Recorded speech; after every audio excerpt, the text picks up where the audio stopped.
Isabela Giraldo, estudiante de Medicina de la Universidad del CES, y hoy en la materia Informática Médica vamos a hablar de las experiencias de telemedicina en salud e innovación médica. Comenzaremos con telemedicina a nivel nacional, es decir, en Colombia. Y la noticia con la cual hoy les hablaré se titula «Científicos colombianos desarrollan un robot para ayudar a prevenir los suicidios». Dicho robot está apodado como Mari. Mari plantea una serie de preguntas y una conversación con el paciente para descartar o identificar síntomas y signos de ansiedad y depresión. En Colombia, el año pasado, entre enero y octubre, aproximadamente se reportaron 1944 suicidios. Entonces, el propósito de Mari es prevenir o diagnosticar tempranamente este tipo de enfermedades para disminuir la tasa de suicidios en Colombia. Entonces, los dos científicos que desarrollaron a Mari son de la Universidad de Barranquilla, Universidad Simón Bolívar. Y fue con este fin, poder diagnosticar tempranamente ese tipo de enfermedades. Mari tiene una sensibilidad mayor a un 82%, entonces podríamos clasificarla como confiable. Mari también sugiere tratamientos a este tipo de personas. Estas dos enfermedades son infradiagnosticadas. ¿Esto qué nos quiere decir? Eso nos dice que no siempre se diagnostican de la manera adecuada o se pasan por alto. ¿Por qué? Porque es muy variable, son unas enfermedades muy variables. En unas personas se pueden representar de un modo y en otras personas en otro, puede ser más leve o más crónico. Entonces lo que hace Mari es desde lo más básico comenzar a diagnosticar y dar un tratamiento específico según cada paciente y no al azar. Mari es desarrollada con algoritmos de Google y también IBM, que esto se hizo así para que pudiera tener una conversación simple con el paciente y no pues como parecer muy forzado. Ellos en un video que vamos a ver más adelante lo que quieren es que el paciente se sienta cómodo hablando con Mari, y también están mejorando sus movimientos, ya que obviamente para un paciente no sería cómodo hablar con un robot, entonces lo van a hacer lo más real posible. Cuando Mari hace sus encuestas, su serie de preguntas y sus conversaciones, ella decide si hace un tipo de encuestas o si no las hace. Al momento de hacerlas es porque el paciente ya está presentando algún síntoma o signo de ansiedad o depresión. Y esas escalas son la escala de ansiedad y la escala de depresión de Goldberg. Y efectivamente la escala de ansiedad es para ansiedad y la escala de depresión es para depresión, o se implementan ambas según el tipo de pacientes. Mari en sí no puede diagnosticar porque solo los que diagnostican son los que tienen la titulación médico. Como nos dice aquí la presentación, un profesional con licencia médica. Entonces Mari no puede diagnosticar, pero sí le facilita el trabajo a los médicos. Entonces los médicos pueden utilizar a Mari para tener una visión de lo que el paciente podría manifestar o podría tener, o el tipo de tratamiento más pertinente para la paciente o el paciente. Y ya lo que se está haciendo es tratar de ponerle piel. ¿Cómo así? En este momento, como vamos a ver a continuación en el video, Mari simplemente se ve como un algoritmo electrónico. No se ve como una persona humana, se ve como un robot, y como había dicho anteriormente, esto no hace muy cómodo al paciente y lo hace un poco incrédulo ante la situación. Entonces le van a poner piel, como podemos observar en la imagen. Le van a poner piel, la van a volver más humana y así el paciente se sienta más cómodo. Entonces a continuación vamos a ver el video.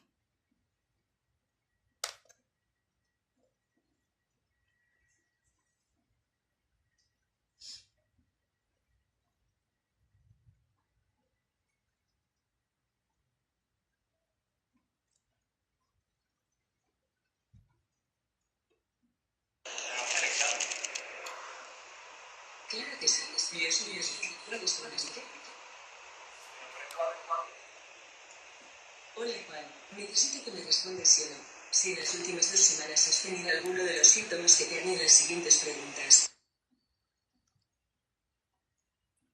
Mari es un software de inteligencia artificial que próximamente también será hardware, tendrá su parte física, que está diseñado para ayudar o servir de apoyo al área de la salud principalmente.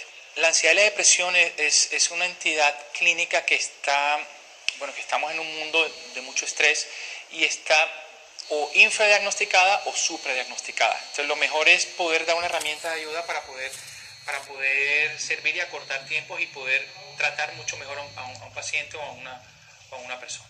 No va a diagnosticar como tal porque no puede diagnosticar porque no es médico. Es un software de apoyo en medicina, un software que utiliza algoritmos de telemedicina, pero para poder diagnosticar necesita tener registro o licencia médica. Pero puede dar impresiones diagnósticas que en este caso le van a servir de mucho apoyo al médico para poder diagnosticar, acortando mucho tiempo. Hay pacientes que consultan a un médico y no saben por dónde lo remiten a especialistas, a psicólogos, a psiquiatras y pasan 7 meses y el paciente con esto se va a acortar mucho tiempo y va a ser mucho más fácil, mucho más rápido poder dar un tratamiento determinado. La robótica humana siempre es una de las más complejas, por eso vemos que los robots a veces se mueven de forma extraña, ¿sí? Entonces, es algo que estamos trabajando, queremos que sea lo más natural, que se sienta el paciente con algo natural. Nos fuimos al tema virtual de digitalizarla como un rostro 3D y eso, la verdad, vimos un cambio en los pacientes adultos porque se sentían como con algo humanizado. Entonces, ahí la creación del hardware que dice el doctor Isaac para mejorar esa relación entre el sistema y los ustedes.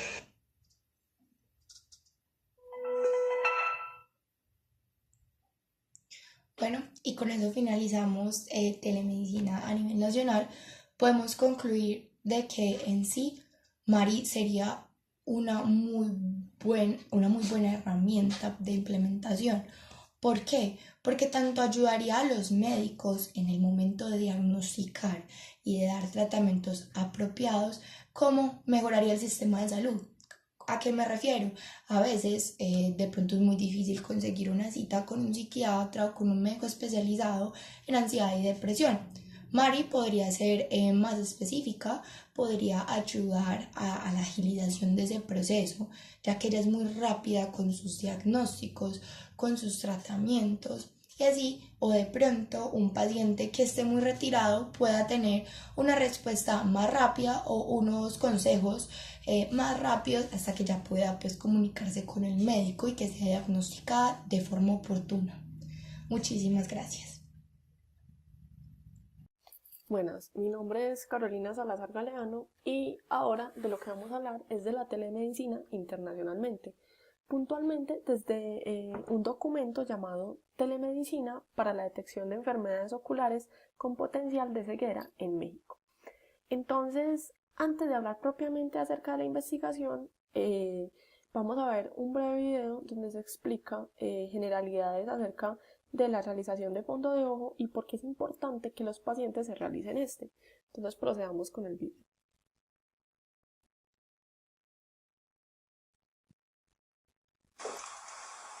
¿Por qué es importante revisar la retina?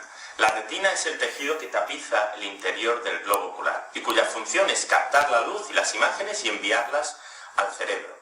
Su zona central se llama mácula y es la encargada de la visión fina, de poder leer, reconocer la cara de la gente e incluso de ver el móvil. La mácula es una zona muy vulnerable y de hecho las principales enfermedades que causan ceguera en Europa se producen por daño macular. La diabetes, la hipertensión o el tabaco son factores de riesgo que pueden producir este daño en la zona macular. Las enfermedades de la mácula suelen ser bilaterales, con lo cual se suelen dar en los dos ojos. Y el problema es que no dan ningún síntoma, son asintomáticas hasta fases muy avanzadas. Esto produce que el diagnóstico sea normalmente muy tardío, lo diagnosticamos demasiado tarde. Sin embargo, la detección precoz produce que facilite el tratamiento y además nos mejora el pronóstico en nuestros pacientes. Bien, Pero el fondo de ojo, el estudio del fondo de ojo tiene otras cualidades. Podemos valorar, por ejemplo, el nervio óptico. El nervio óptico es una prolongación del cerebro, con lo cual tenemos una ventana abierta al sistema nervioso central. Algunas enfermedades neurológicas pueden reflejarse en los nervios ópticos, como algunas inflamaciones, algunos tumores y otras enfermedades neurológicas. El glaucoma también es una enfermedad del nervio óptico, que en este caso tiene como factor de riesgo, o como uno de los factores de riesgo, un aumento de la presión intraocular. El estudio del nervio óptico también nos va a permitir sospechar la existencia o no de un glaucoma. Bien, hemos hablado de mácula y de nervio óptico, pero existe también otra cualidad muy importante en el examen del fondo de ojo, y es que la retina es el único sitio donde podemos valorar directamente los vasos, las arterias, las venas y los capilares. Enfermedades como la hipertensión arterial, enfermedades como la diabetes y otros problemas de circulación pueden verse reflejados en la retina. En conclusión, podemos afirmar que aunque veamos bien, es muy importante revisar periódicamente nuestra retina, no solo para gozar de una buena salud visual, sino también para gozar de una buena salud general. Listo, entonces tras ver el video podemos entender algunas generalidades acerca de la toma del fondo de ojo y con eso pues podemos, digámoslo así, entender esta imagen que está en pantalla, que lo que estamos viendo es precisamente eso de lo que se estaba hablando, de la retina. Y ¿qué vemos en este caso? Por ejemplo, vemos un fondo de ojo con un edema macular sin significación clínica. Es decir, esta imagen fue tomada del documento del que les estoy hablando, cuyo título pues está en pantalla, y simplemente que nos está diciendo es un paciente que no está en un alto riesgo, digamos, de quedar en una ceguera. Pero antes como de empezar a mostrarles diferentes imágenes, como para que veamos como ejemplificaciones, pues entendamos bien qué fue el estudio. Entonces, para esto, primeramente habría que hablar acerca del objetivo que este tenía. Y leo acá. El objetivo es estructurar un programa de teleoftalmología para acceder a la población vulnerable, importante recalcar esto, y detectar oportunamente para posterior tratamiento los casos de alto riesgo de desarrollar ceguera en nuestro país. Entonces, cuando habla de nuestro país, será México, pero bueno. ¿Por qué hice énfasis en lo de la población vulnerable? Porque aquí es donde va a entrar a jugar la telemedicina. Pero eso va a ser, esto lo voy a hablar un poquito más adelante. Entonces, ¿en qué consistió la investigación?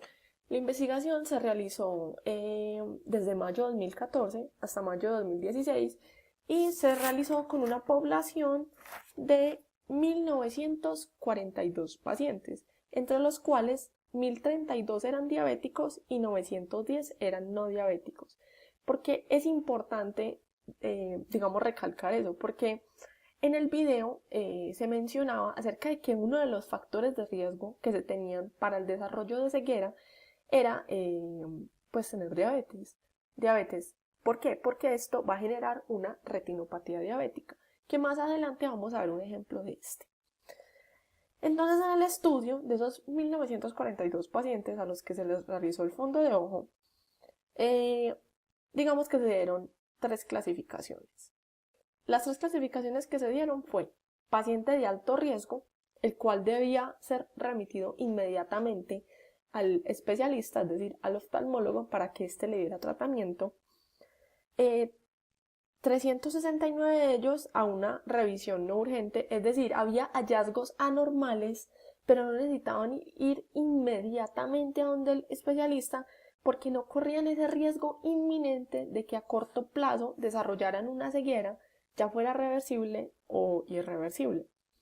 Y ya 85 pacientes, es decir, el 9.3% de esos pacientes no se encontró ninguna alteración en el fondo de ojo y no tenían por el momento no debían tener ninguna preocupación acerca del desarrollo de una ceguera a corto plazo. Entonces, lo que se hacía es que un técnico un técnico especializado en la fotografía del fondo de ojo, pues realizaba estas imágenes a estos pacientes y en un lapso de 24 horas, dos médicos, o sea, dos especialistas, se encargaban de revisar las imágenes y realizar el diagnóstico entre esas tres clasificaciones que ya les mencioné. Esto se realizó en 3 sedes, aquí las voy a leer. Estas eran en los servicios médicos municipales de Tlacomulco de Zúñiga, en la Cruz Roja, en la delegación de Guadalajara, y también tenían un módulo itinerante en donde los pacientes iban y se les tomaba la fotografía. Entonces,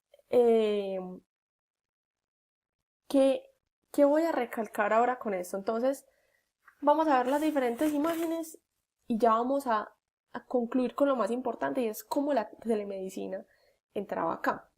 Entonces vamos con la siguiente imagen. Aquí, por ejemplo, lo que estamos observando es un glaucoma. Un glaucoma que es un aumento en la presión intraocular, genera, digamos, una presión sobre el nervio óptico, y por eso es que precisamente acá es que vemos que la excavación, es decir, por donde va a pasar el nervio, está, digamos, tan iluminado, por decirlo así, pues esto representa el riesgo del glaucoma y esto representa a corto plazo el desarrollo de ceguera. Aquí, por ejemplo, es un paciente al que ni siquiera se le pudo realizar el fondo de ojo porque tenía una opacidad en el cristalino, o pues como normalmente se conoce, como cataratas. Entonces no se puede ingresar a la retina, o sea, no se puede observar la retina, y es un paciente que pues obviamente va a tener alteraciones visuales. Aquí está otro ejemplo de los que hablábamos anteriormente y de los que también se mencionan en el video, que es un paciente diabético y pues puntualmente en este caso es una retinopatía diabética con características de alto riesgo. Entre ellas están, observemos aquí, la neovascularización, como estos pequeños punticos que estamos observando aquí son vasos que están proliferando, es decir, se están formando nuevos vasos, ¿correcto? Y aquí abajo vemos la bibliografía, lo voy a mover aquí para que se pueda observar bien, del documento pues del que les estoy hablando. Y ahora lo más importante de todo, ¿por qué he dicho todo esto? Pues precisamente por esto. No se observa bien la pregunta, la voy a leer. Aporte de la telemedicina en este caso. Entonces, como les había mencionado anteriormente, y explícitamente en el objetivo de este documento estaba el hecho de que se buscaba acceder a poblaciones vulnerables, es decir, a poblaciones que no tuvieran un acceso fácil a la salud, y como sabemos, el objetivo de la telemedicina es acortar esa distancia que hay entre el médico y el paciente, y como sabemos, la distancia es una frontera en la salud. Y segundo, pues digamos que se logra hacer ese tamizaje, digámoslo así, de qué pacientes verdaderamente son de alto riesgo y necesitan una cita inmediata con un especialista. Se logra ver cuáles necesitan la cita pero no es de alto riesgo, y cuáles simplemente pues no hay la necesidad como de quitarles espacio a los que lo necesitan inmediatamente. Voy a dar un ejemplo para explicarme mejor. Digamos, hay un especialista con el que uno sabe que debe adquirir una cita porque te dicen como, mira, sos de alto riesgo, ocurre esto, bueno. Pero tiene la agenda toda llena por pacientes pues que verdaderamente no necesitan tener una revisión inmediata o simplemente no tienen ningún riesgo, y pues digamos estarían quitando ese espacio en la agenda, ¿cierto? Entonces ese es el aporte directo que hace la telemedicina, está rompiendo esa frontera, uno, de las poblaciones vulnerables, y dos, del tiempo que implica tanto para el médico como para el paciente la realización de una consulta. Mi nombre es Lady Castañeda, soy estudiante de la Universidad CES de la Facultad de Medicina. A mis compañeros y a mí nos corresponde hablar acerca de las experiencias en telemedicina y no visión médica, y a mí me corresponde hablar de e-salud. Bueno, inicialmente tenemos el proyecto Beto, que es una iniciativa proporcionada por la Universidad ICESI, ubicada en Cali, Colombia, desde su Facultad de Ciencias de la Salud, junto con la Ingeniería, el Fondo de Colciencias y una empresa específica. Este proyecto, que denominaron Beto, trata de una estrategia de un software que permite monitorizar a los pacientes que tienen diabetes y lo permite acceder directamente al sistema de historias clínicas o a la nube que tiene. Esto es una estrategia que se implementa desde la salud pública, ya que es una patología que aqueja a miles de colombianos y es una de las que mayor tasa de mortalidad y morbilidad presenta en el país. Esta estrategia Beto además disminuyó los costos y la gestión que se debe implementar, ya que anteriormente se empleaban 17 usuarios para monitorizar los proyectos como tal de diabetes, pero ahora se emplean 9 e inclusive presenta un software de actualización automático, por lo cual también reduce sus costos y además ya solo requiere la intervención de menor cantidad de personas. Uno de los aportes más importantes, como lo mencioné ahora, es la intervención que se hace a nivel semanal, ya que estos monitoreos se emplean como a nivel trimestral e inclusive semestral. Es una estrategia que se enfoca no solo desde la informática, sino también desde la salud pública. Estos dos pilares son claves en la de salud y por ello se dice que es una estrategia implementada desde salud y no solo desde telemedicina o incluso de innovación médica. Ahora, hablando acerca de esta organización, tenemos pues Bilgro, específicamente Bilgro Kenia, que es una subdivisión que se encarga de incrementar el acceso a sistemas de salud a bajos costos para pacientes que así lo requieren. Inicialmente se reportó esta estrategia en India en febrero del año pasado, pero Bilgro empleó un mecanismo de acción que permite como un fondo de ahorros para que los pacientes accedan no solo a los sistemas físicos, sino también permita como mayor facilidad de acceso a citas médicas a nivel virtual y además al ingreso de programas también por este medio. Recientemente se implementaron dos estrategias llamadas chaqueta inteligente y Mama Op. Mama Op es la que incluye esta chaqueta inteligente y es como un sensor que se encarga de monitorizar a pacientes que tienen neumonía, no solo a nivel sintomática, sino también subclínica, para disminuir la morbilidad y la mortalidad de esta patología en Kenia. Se da una justificación en la organización del por qué esta patología tiene estas tasas y además habla que es una problemática de salud pública grave, por lo cual también toca uno de los temas de salud fundamental. Más allá de la telemedicina por lo mismo, y acá vemos que esta otra estrategia llamada Clinic Pesa es un fondo de microahorro que se le otorga a los usuarios precios accesibles para sus tratamientos, y esta Clinic Pesa se enfoca más que todo en tratamientos a nivel de sistemas sanitarios, pero desde la red. Este video que tenemos acá nos habla acerca de Afiapoa. Afiapoa es una estrategia que se implementó de calidad y este video nos habla acerca de un paciente cuya hija debió verse sometida a un tratamiento de alto costo. Este Afiapoa, al igual que Clinic Pesa, presentaron un fondo de ahorro que se encargó como tal de suministrar los gastos y que el costo final de la operación fuera accesible inclusive para estos pacientes de bajos recursos. Bueno, entonces hay que aclarar algo, que Bilgro es una compañía como tal que dentro de su portafolio de beneficios incluye estos tratamientos y estos beneficios. Entonces, este caso de David nos habla acerca de que su hija tenía una condición congénita, como yo había mencionado. Entonces la cirugía se estimó más o menos en un precio de $88.000, se remitió pues como tal a una entidad privada, pero esta estaba afiliada con Bilgro y finalmente se accedió a esta cirugía con un costo como tal accesible e inclusive en algunos casos se da gratuitamente cuando así se requiere. Este punto que tuve acá, Afiapoa, es acerca de que la enfermedad no debería ser como un impedimento, inclusive los costos no deberían ser un impedimento para obtener el tratamiento adecuado para las enfermedades. Entonces, esta estrategia nos habla acerca de que más allá de beneficiar directamente al usuario, pretende que la salud sea un derecho y los tratamientos también así, de manera que no hayan costos excesivos ni tampoco pues como impedimentos en este caso, ya que se demostró, unas estrategias que presentó Bilgro es una serie de estadísticas que demostraron que los pacientes dejan de acceder a los sistemas de salud por los altos costos que tienen. Entonces ofrece un monto inicial de ahorros para que el paciente los use exclusivamente en estrategias como tal de programas, citas médicas y acceso pues como tal desde manera virtual. Esta es una de las mejores estrategias que pudo implementar Bilgro, como lo indica su organización, ya que desde el sistema como tal de salud a nivel de las redes permite como tal un acceso más amigable con el usuario e inclusive le ofrece como tal beneficios si accede a este fondo.